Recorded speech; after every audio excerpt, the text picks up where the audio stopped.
welcome friend to Balance is Possible with me, George, and together we are wayfinders, voyaging together towards understanding ourselves more, maybe accessing more of our potential for clarity, for maybe a bit of wisdom, maybe a bit of peace. And we do that in community because we know that the journey to peace is one that we walk together. And in so doing, we raise our energy through understanding who we really are. And we have fun, realizing that with all the challenge, we can meet with compassion, and there's still the space for lightness. And then with this new energy that we find, we then contribute our gifts to the world in small or big ways, knowing that they are meaningful because we are interconnected. And so go us, wayfinders, supporting each other in community. And I'm on this journey with you, and I hope that I can be of service to you in what I've learned. And yeah. Good old Rachel. Hello, Rachel. Good to see you. Awesome, Wayne. Hello, Maria. Oh, great to have you all here. Welcome, welcome, welcome. So, as always, welcoming your questions in the chat. We've got maybe 45 minutes together. And yeah, really, this is an open space to see where we go together. And I've got some ideas I want to share with you. Otherwise, let's, see where we go in the flow and have some fun along the way. So I'll start off with my idea, which comes from Charles Eisenstein and his book, The More Beautiful World Our Hearts Know Is Possible. A really stunning book. And he talks about despair. You know, we can, seeing the injustice and the pain and the suffering and the ignorance and stupidity happening in the world, the violence, that we feel despair. You know, I'll speak for myself. I do feel those times of despair with just the magnitude of the challenge that we have and the beauty of our potential as human beings. And yet the systems that run our world are not helping us tap into that potential. And you know, we've been given this myth for so many decades that technology is going to save us, but really it's us human beings with all the complexity of our hearts and minds that use the technology, and so that alone isn't going to save us. There needs to be a transformation in human consciousness for the real change in the systems that shape our world to really take place. And so we can come to despair. It's like, who are we as small individuals facing this huge planetary challenge? And you know, our hearts care. We feel, you know, the suffering in the world, and maybe the suffering in the people in our lives, the suffering in our own lives, and we, you know, wonder, what can I do in the midst of it all? And Charles Eisenstein talks about, and you know, sharing the core idea of interbeing. Interbeing being a word that Thich Nhat Hanh coined, and interbeing points to not only our interdependence with all of life. You know, we absolutely know that, you know, with every breath we take, we're powered by the plants. The earth literally holds us up. The sun powers the whole system. If you go out into your shopping, we all knew during COVID who the essential workers are. You know, the bin people, the nurses, the doctors, the people in the supermarkets. You know, the gift of this interconnected web of natural and social systems that make our lives possible. And so interdependence is one level of understanding who we really are. Interbeing takes it to another level, which is to really acknowledge that it's not just that me, this separate self, George, relies on everything else, but to go a level deeper, to say that really I am relationship. There isn't really a separate George. Yes, I have thoughts and feelings that you can't feel or think, and I do have this experience that gives me this impression that I'm separate. But really, any story of George being separate from you happens within my brain And my brain is part of, the interconnected, ever flowing, moving, dynamic unfolding that we call life in the universe. And so into being takes me to a joyful reverence of life, that I am connected, that I'm not just this lonely, messed up being, which my inner critic, my underminer can, give me some thoughts over my journey of that harshness towards judging this. Into being opens up a space where we can really understand ourselves to be much bigger than we would normally understand ourselves. So if into being is who we really are, that yes, we have this separate experience and, keyword and, we are interconnected with the whole of life, and our being can't be separated from the universe. We are a way for the universe to know itself. Coming back to the despair, how does this idea of into being help us with the despair that we might be feeling? I'm too small to make a difference. So what's the point of me doing anything? I'm meaningless, and I feel overwhelmed by what's happening in the world. Into being can help, because this idea that I'm too small to do anything is based on the assumption that you and I are these small separate selves. And if we define ourselves as small separate selves, then of course we can't change the world. It would be arrogance for us to think we can change the world. And even, the Donald Trumps of the world, or the people that become presidents of powerful countries, they want to change the world in the image that they shall desire, and yet they find that there are checks and balances, and they can't just have that unlimited power that they thought they could. The world's big, it's bigger than any of us. So this idea that we are separate individuals, and that the burden of the world rests on our shoulders, is based in the illusion that we are separate. If we can open into, and for me it is this process of opening into being as how I identify myself, then the idea that I'm too small to do anything no longer applies, because I'm not this separate, lonely self in the first place. And here's the thing about systems, like system change. We talked about at the start of what needs to transform in our planet are the systems that shape our world. The thing about systems is that they take a momentum, they take a collection, a community of beings that then lead to transformation. And the transformation doesn't rely on any one individual, it relies on the collective. And there's this weird paradox that the change doesn't rely on me and you individually, and yet it does, because the waking up of that consciousness, of that community that then leads to system change, does need me and you, or people like me and you, although it could happen without me and you.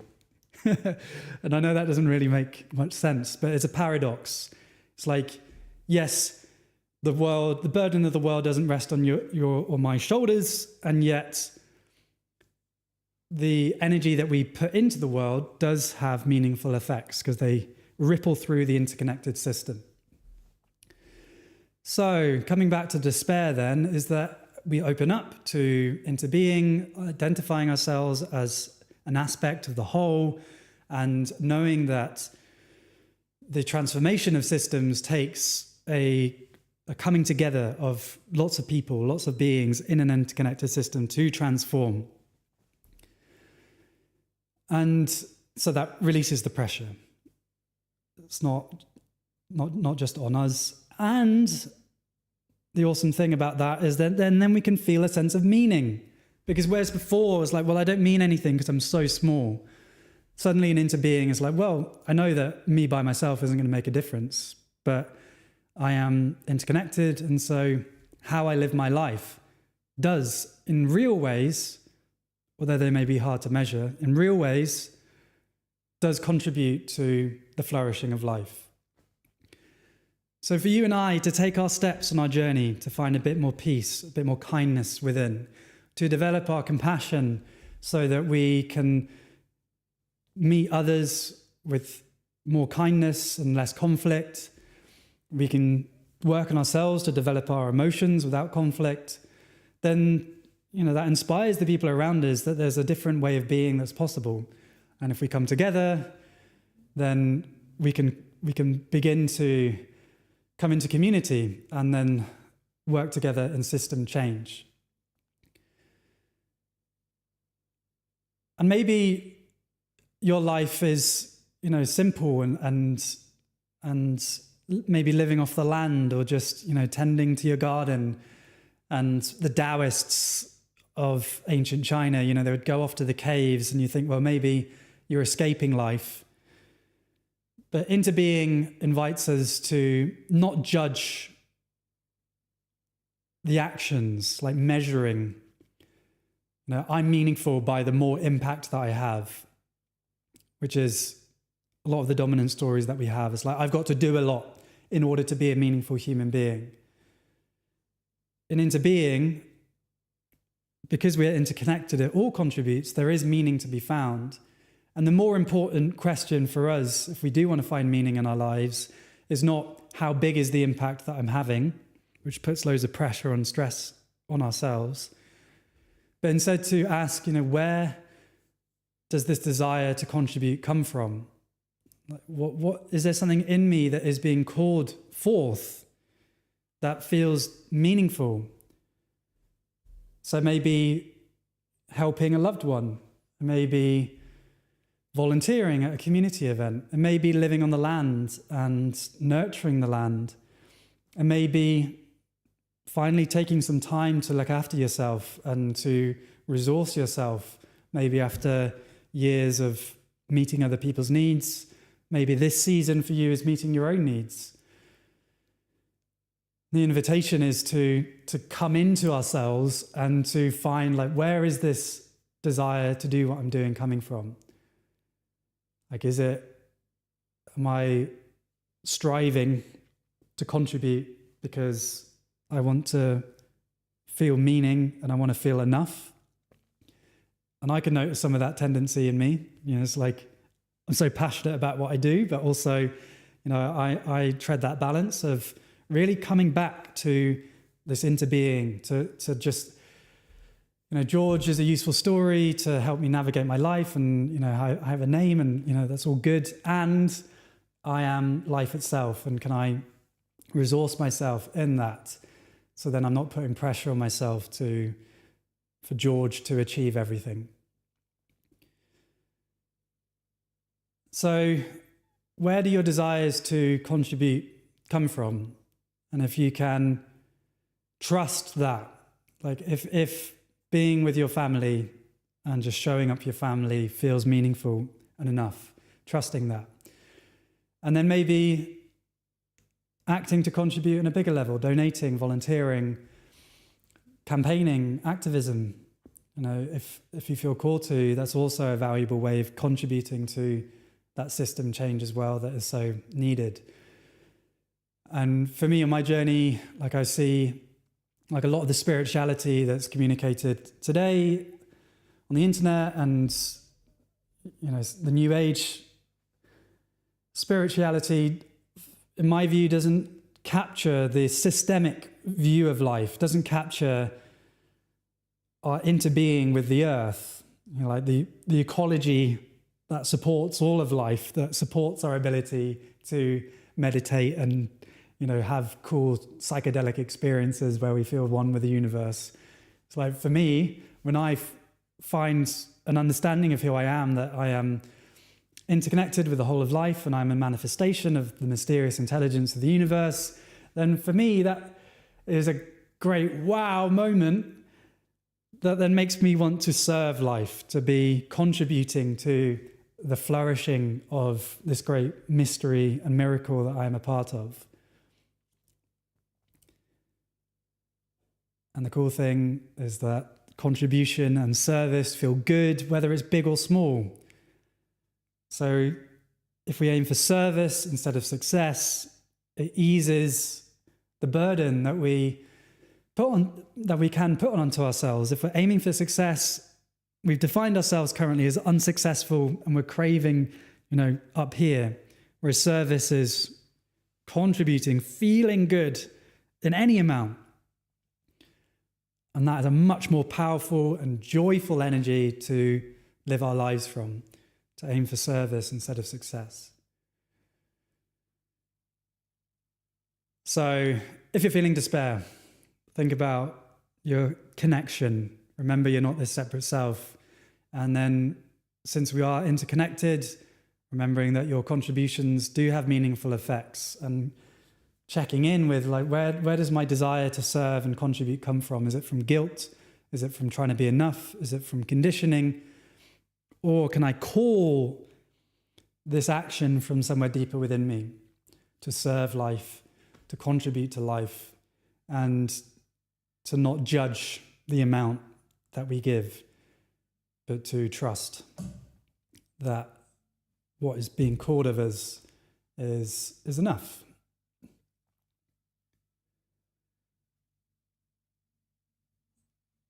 So I hope some of those ideas can serve you, and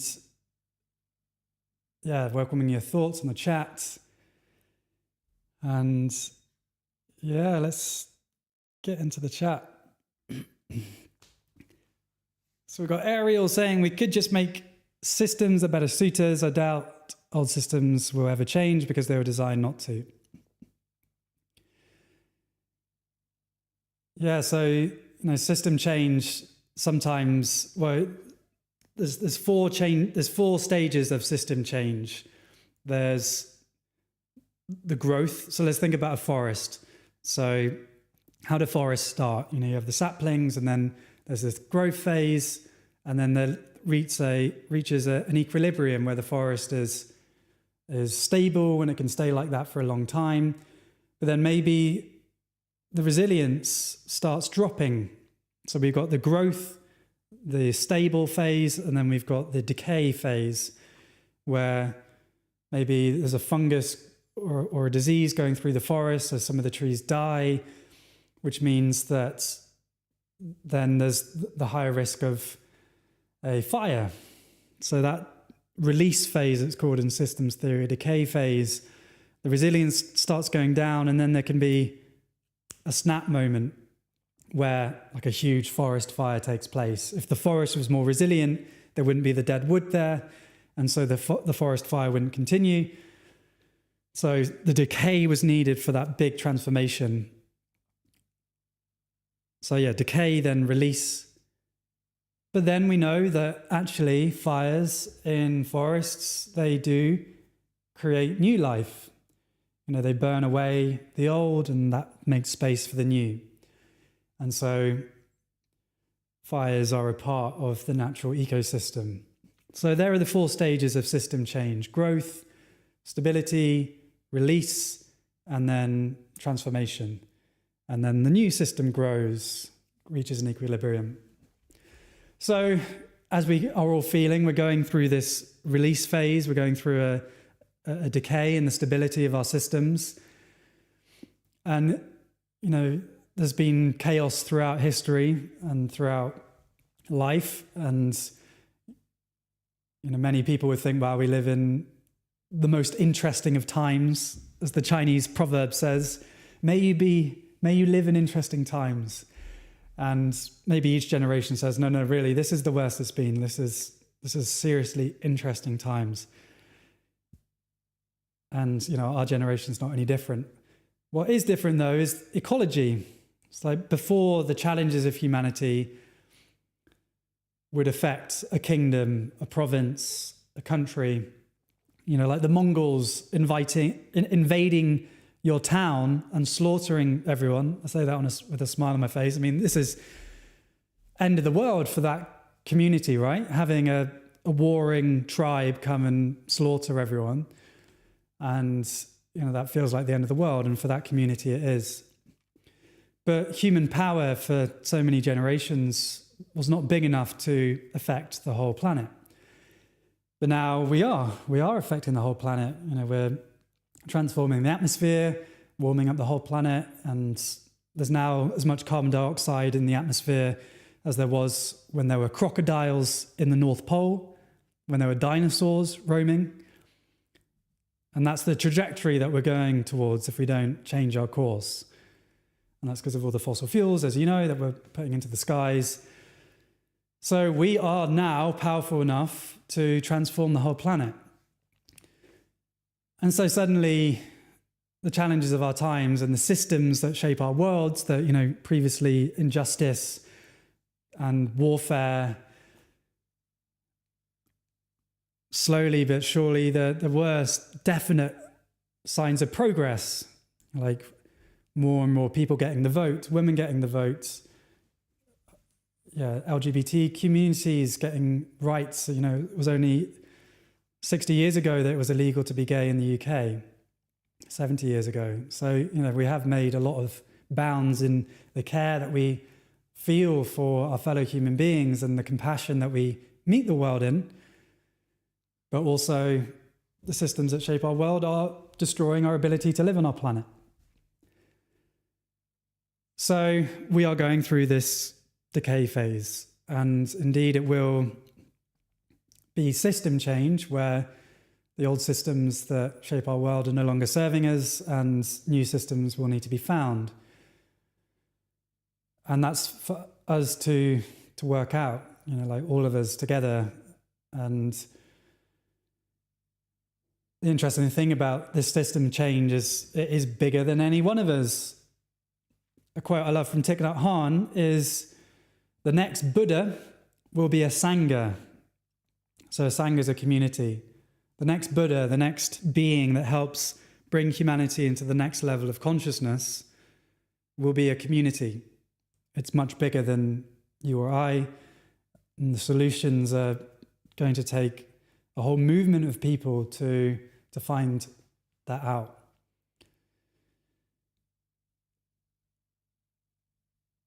So in some ways it's exciting. Obviously it's a privileged thing for me to say that's exciting given, what's happening in Gaza and around the world and the pain and suffering and so many people are experiencing, and the injustice of the systems that are currently running our world, but also the great potential that we have now, an interconnected world connected through the internet. And like a forest fire does just suddenly burn a forest down that was stable for hundreds of years in a couple of days, system change can be very quick. A quote I love about hope, which really helps me hold on to hope, is that hope is not a state of the world. It's a state of mind where we work towards something that's valuable in itself, not just because it's likely to happen. So normally, we feel hopeful if something's likely to happen. I hope it will happen. It's likely to happen. But the hope that really is going to help us stay resourced through the chaos that's going to continue to come until we trust that there'll be some change on the other side, is that hope is not a state of the world, it's a state of mind where we work towards something that's valuable in itself, not just because it's likely to happen. So the beauty of the human spirit, the potential that you and I have, the potential that all of us have as human beings for learning, for forgiveness, for healing, and that comes from learning about ourselves, the journey that you're taking and that I'm taking to, maybe meditate and to sit quietly and find out, who am I? Who am I in the midst of all of this? And to explore ideas, ancient and modern, to help us understand ourselves. And to realize when we read ancient ideas that so long as we've been human, we've been asking these questions about who we are. And the answers, a lot of them haven't changed. And so then that can give us a sense of grounding that, yeah, this is bigger than me, and this is called being human, and yet there is great potential that I have when I really understand myself and I put time into developing my abilities to understand myself and communicate myself with skill and compassion. And then maybe if I feel called to stepping into community and to contribute to the flourishing of life and meeting our deep needs for meaning and connection as we do that.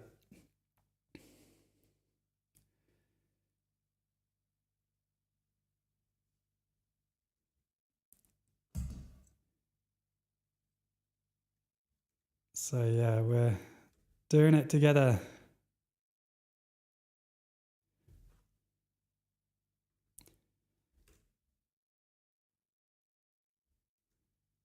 Jamelia is sharing, instead of thinking how I can't make a difference, maybe not in a full way, but I can start a chain reaction through other people that maybe can make a little bit of change later.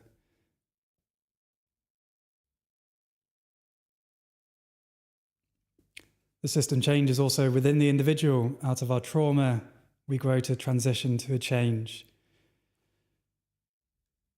Yeah.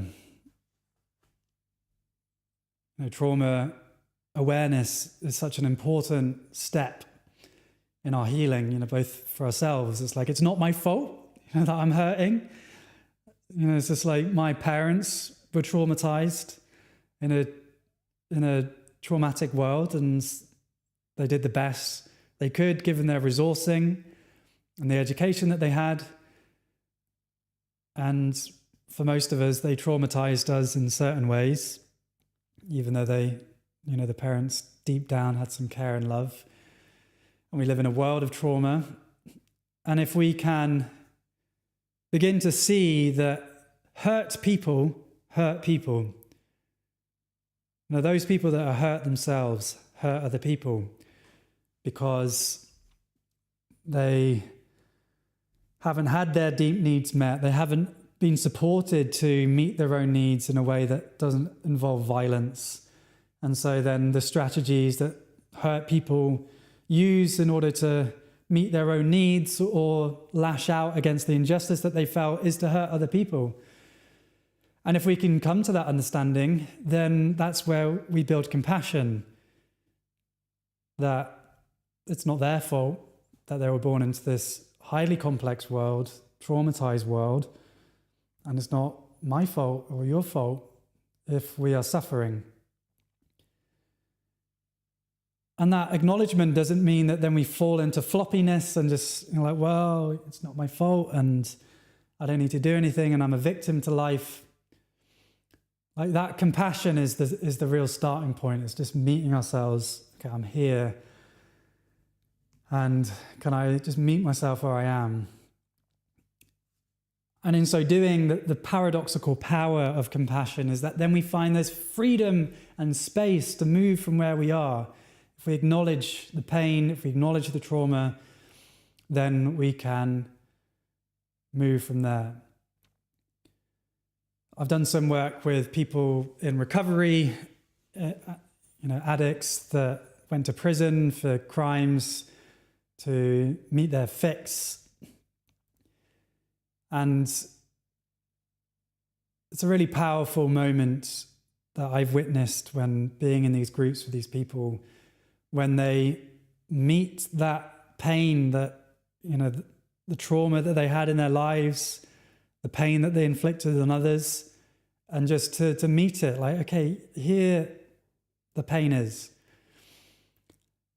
And when we meet our pain with even a semblance of kindness or openness or lightness, if compassion is a word that doesn't work for you, then that is the gateway and an important marking point on the journey towards healing and reconciliation. So it's powerful, and that's why the Buddha and wisdom teachers for thousands of years have been teaching this, because it is really the evolution of human consciousness. Like if we think about the brain, you've got, classically, you talk about the three brains. You've got the lizard brain, or the croc brain. Then you've got the mammalian brain, the limbic brain, and then you've got the neocortex, which is the biggest in human beings, which is the seat of our ability to reason and to think. And, crocs, they're fight or flight. Like I get my Instagram feed to show me videos of animals and crocodiles doing crazy things. And, crocs are pretty wild. It's just like, just particularly Australia, your nature just, as Australia moved away over 80 million years, some crazy stuff happened there. Crocs are fight or flight, right? So there's a threat, or there's prey, and there's fight or flight. And, we still have that biology within us. If we feel there's a threat, we've been traumatized, we can go into fight or flight. And then our body, through trauma, can internalize that response. And so the evolution of human consciousness maybe is a bit of a cliche way of saying this journey that we take from going from the croc brain to the prefrontal cortex to the human brain, where we can begin to inquire, to investigate what's here. Okay, so there's an embodied reaction against my parents and the harm that I've felt I've had inflicted on me. And the journey from going to croc to not is to find the space to say, I forgive you. I understand that you as my parents were traumatized as well. And even though you didn't have the skills at all to be able to really show your love to me, I know that there was love there, despite the fact that you hurt me.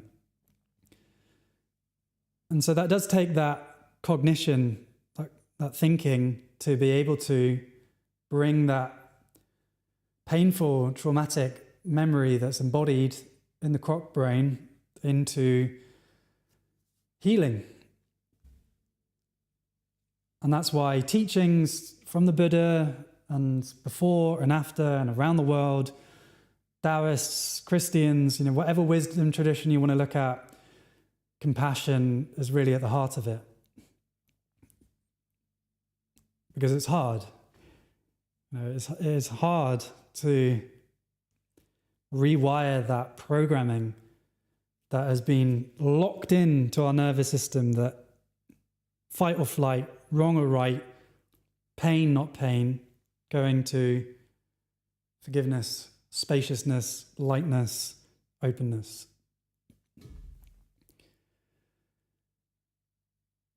So if you're working with trauma in your own life, or with people that you care about, just sending my best wishes to you. And it's important work, and it's challenging work and healing work. And that trauma awareness that we bring into our own lives and into how we relate with the people in our lives will then bring an energy of how then we look at the world and the pain in the world. We reduce our judgment, and we more easily see the world for what it is. We're not angels. We have damaging tendencies, but we also have a lot of beauty in the human spirit, in the human body and mind. And trauma is one of the biggest blockers from us accessing that potential.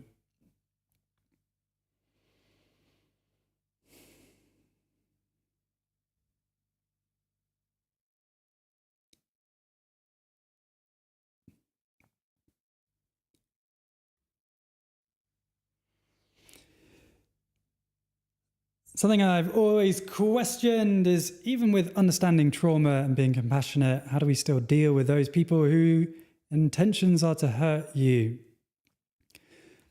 Cool, so we'll do one more, and I'm always grateful for your questions before we could go into some practice and share some breath together. So how do we deal with those people whose intentions are still trying to hurt you? So one of the most challenging teachings in Taoism, also one of the most powerful teachings in Taoism, is chapter 49, where Lao Tzu, the author of the Tao Te Ching, the foundational text of Taoism, the ancient Chinese philosophy, says, the sage, the wise person, treats all those who are good with goodness. And the sage treats all of those who are not good with goodness. Because the core of the sage's being is goodness. The sage treats all those who are kind with kindness, and all those who are not kind with kindness, because the truth of their being is kindness. The sage, the wise person, treats all those who are truthful with truthfulness, and all those who are not truthful with truthfulness, because the core of their being is authenticity, integrity.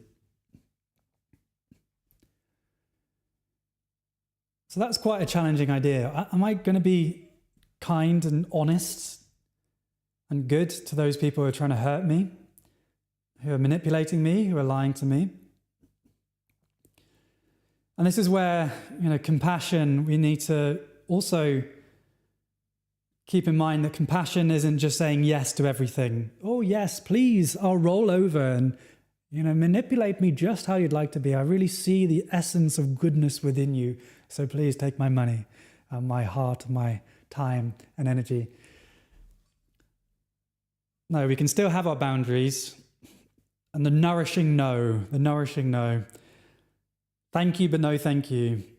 The nourishing no is something that really resonates with me. It's like no can be quite a challenging word to express. To express our boundaries is something that takes practice. The nourishing no is actually realizing that the no is a gift. To say, this is who I am, and this is my truth, this is my boundaries, this is my energy, and thank you, but no thank you, is actually a gift.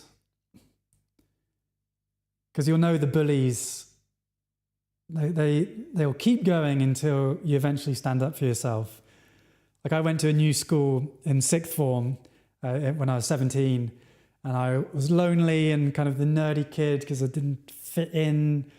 And there was one of the rugby jocks. It was kind of like out of a high school musical film from America. Like, this new school had the jocks and the nerds and the beautiful girls who hung out with the jocks. And I'm like in the library feeling lonely. And there was one bully who would pick on me and go, just like every time he would come to me, he'd just do this annoying noise. I'd come from a state school, and I was kind of like, although the nerdy kid, was also had the potential to be a bad man. Such a ridiculous thing to say. But eventually he was just annoying me so much that I pinned him up against the wall and I said, if you ever do this again to me, I'll have you. And this is a big rugby guy, biggest guy in the year. And what happened? Maybe did he fight with me? Me, this kind of skinny kid. He never did anything to me again after that. So funny. Just, never again. So sometimes we've got to express our boundaries, and, maybe I wasn't doing the nourishing no of gently picking him up and saying, please, sir, I have a deep need for respect and I wish for you to treat me differently. Sometimes we've got to honor the times when the anger does protect us. Anger is a protective energy, but that anger can be destructive as well. So ideally, the nourishing no is where we say, thank you, but no thank you. This is me. This is this isn't working for me, and these are my boundaries. And we can say that with love and compassion, and still, understand that this person's got their own stuff that maybe they're projecting onto you, and you don't need to take that, but you can also build compassion for them that, they've got their own stuff to work out.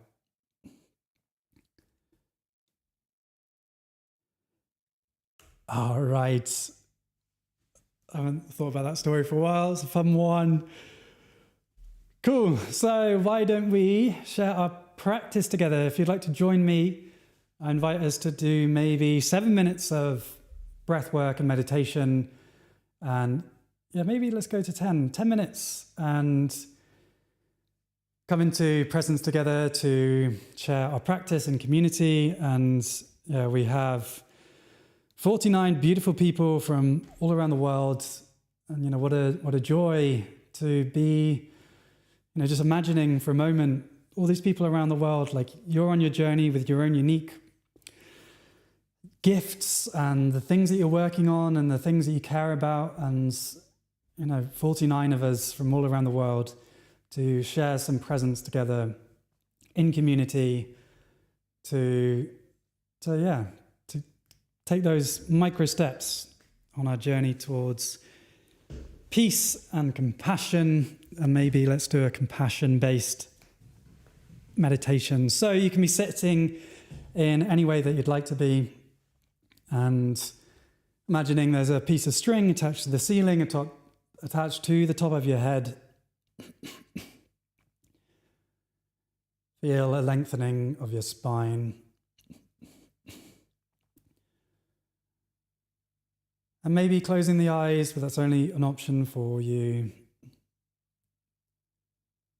And finding your breath.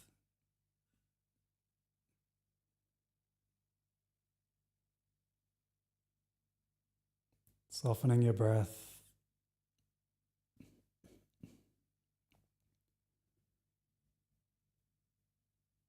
Slow, kind, mindful breathing.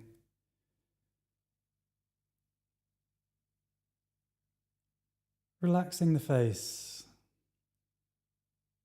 If there's any tension in the forehead or the eyes or the cheeks or the jaw,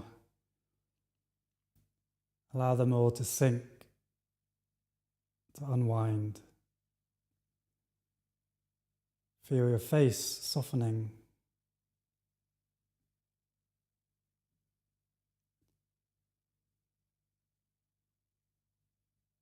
Relaxing your throat.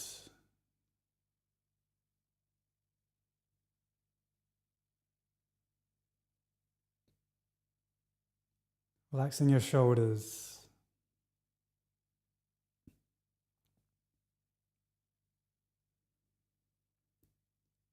Relaxing your belly. Breathing down into your belly as you inhale.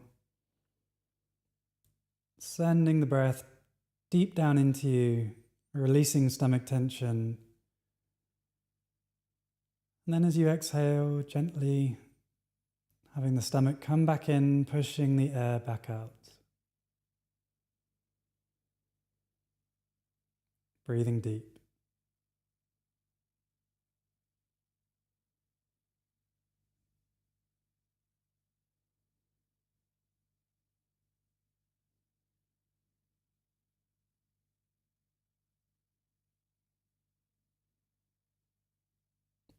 And maybe there's a smile on your face. It can be fake, it can be real, doesn't matter. Sometimes our happiness is the source of our smile. Sometimes our smile is the source of our happiness. So slow, kind breathing with a smile on your face.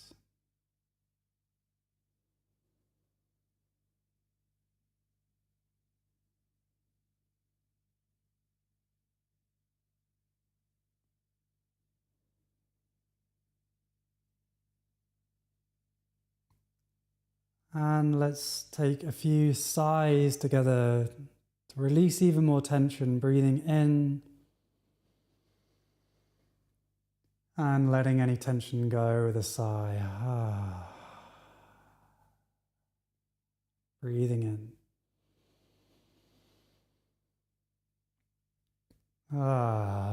Maybe some sounds coming out. One more, breathing in.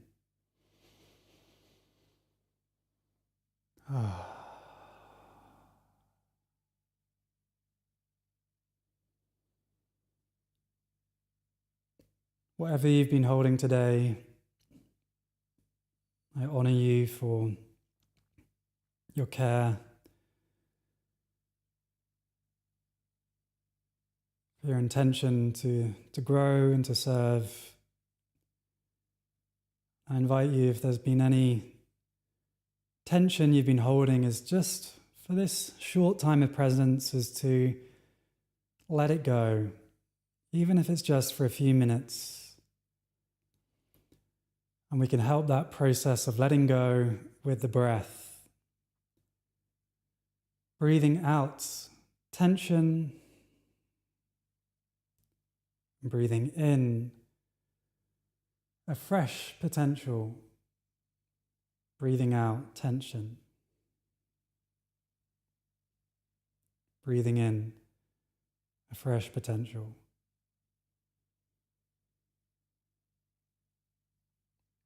Breathing out, breathing in. So what do you need to let go of as you breathe out? Letting it go. And what do you want to bring into your life as you breathe in? Breathe in that possibility.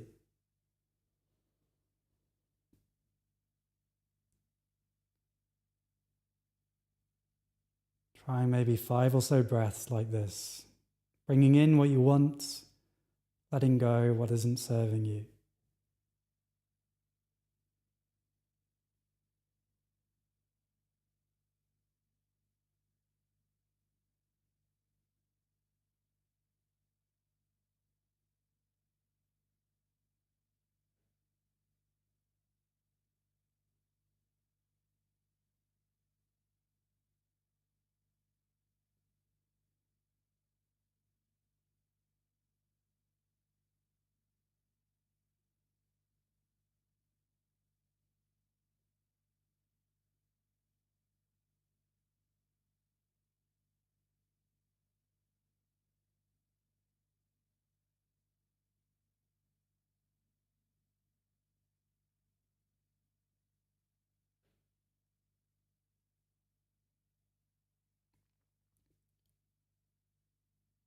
Our invitation is to be watching your breath.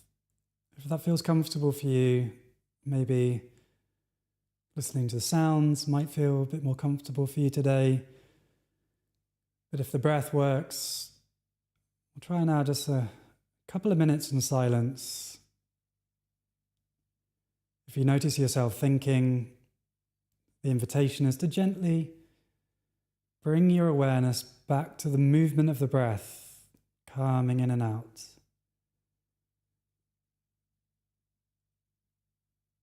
And how kind can you make that returning? Watching the breath.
and gently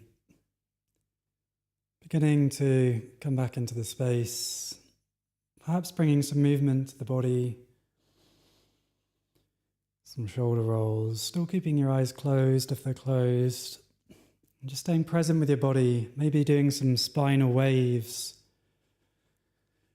freestyle movement, whatever you want to do, just waking your body back up. Maybe some neck rolls.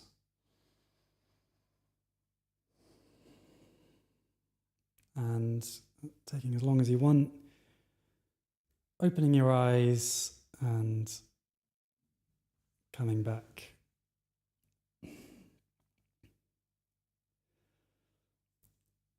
Yeah, we can close our practice with our Tai Chi salutes, fist with the left hand, palm over with the right, and a bow, acknowledging all the beautiful beings that we're sharing our practice with around the world, honoring you for your journey. Thank you so much for joining today. I'll be here next time, tomorrow, same time, and then on Sunday, half an hour before, so 4:30 European time, I've got my course on Wayfinder Academy where we get deep into meditation.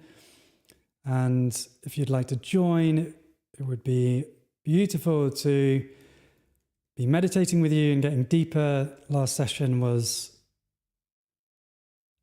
really magic. And so if you are free on Sunday, you can join here, and there are recordings available. Wayfinder Academy is only $17 a month, and it supports me and the team. There's 13 in the team now. And joining Wayfinder Academy or Master Gu's Wudang Taoist Wellness Academy are some of the main ways that you can support our work. But whatever you do, I'm grateful for your presence, wishing you the best, and hopefully see you tomorrow or another time. Ciao, ciao for now.